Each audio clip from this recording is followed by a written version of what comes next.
Figure emblématique de la ville d'Aniche, le géant Copière sort traditionnellement chaque 4e dimanche du mois de juin, donnant lieu à des festivités joyeuses, en particulier son cortège folklorique avec des sociétés venant de France mais également de l'étranger.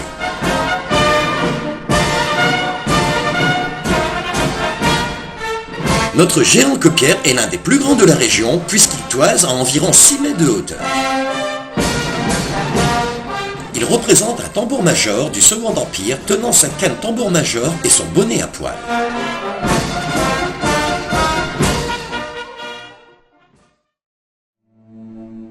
Mais qui est vraiment Copière? Contrairement à de nombreux géants de la région, Copière a véritablement existé. Son vrai nom était Alexandre Concile, alias Copière. Il est né à Auberchicourt le 25 mai 1834 d'une fratrie de 12 enfants. C'était un solide gaillard, toisant la taille impressionnante pour l'époque de 2,10 m. Dans sa jeunesse, il est aide-forgeron aux ateliers centraux des mines d'Aniche. C'est de son métier qu'il tire son surnom de Copière. Le jeune homme avait pris une singulière habitude. Lorsque le fer était rouge et prêt à être battu, il avertissait son maître Pierre toujours de la même manière. « C'est Copière !» À force de répéter, les habitants l'ont surnommé alors Copière. Engagé dès 1854 à la 10e compagnie d'ouvriers d'artillerie de Douai, il est incorporé le 8 février 1855 dans les armées de Napoléon III.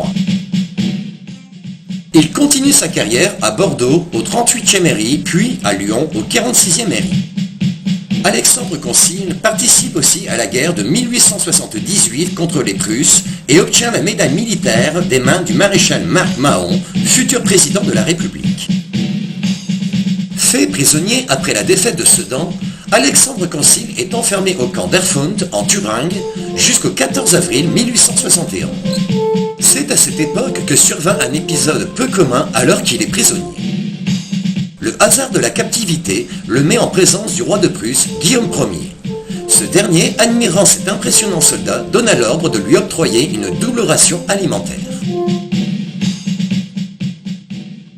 À sa libération, Copière verra le couronnement de sa carrière lorsqu'en 1874, une décision ministérielle lui permet de passer à l'école militaire spéciale de Saint-Cyr.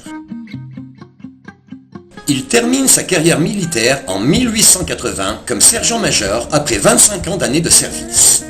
Fait authentique, Alexandre Concile défila à Longchamp en tête de l'école de Saint-Cyr lors de la fête nationale. Autre anecdote, lors d'un défilé dans Paris, il lança sa canne de tambour-major au-dessus de la porte de Saint-Denis en faisant courir toute la garnison de Paris.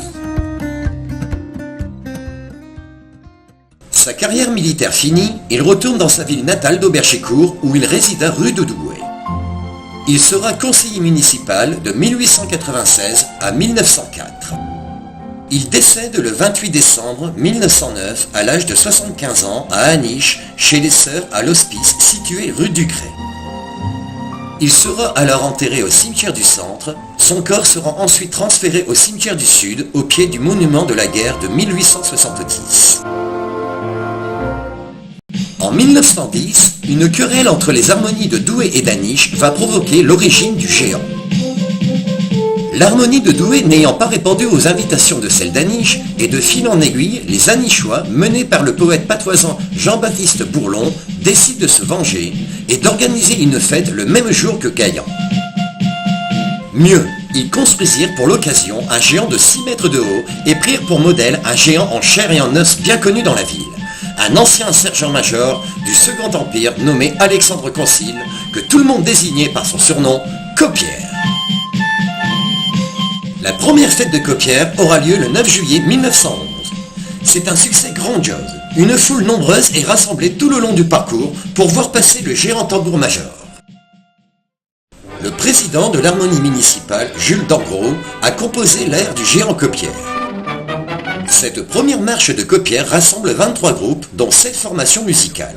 Au même moment, à Douai, le défilé de Gaillan connaît un four complet. La réconciliation entre les deux villes aura lieu 2 ans plus tard, le 10 août 1913, à l'occasion d'une fête programmée le jour de la Saint-Laurent, avec au programme l'harmonie de Douai. Ça sera le chant du cygne pour Coppière.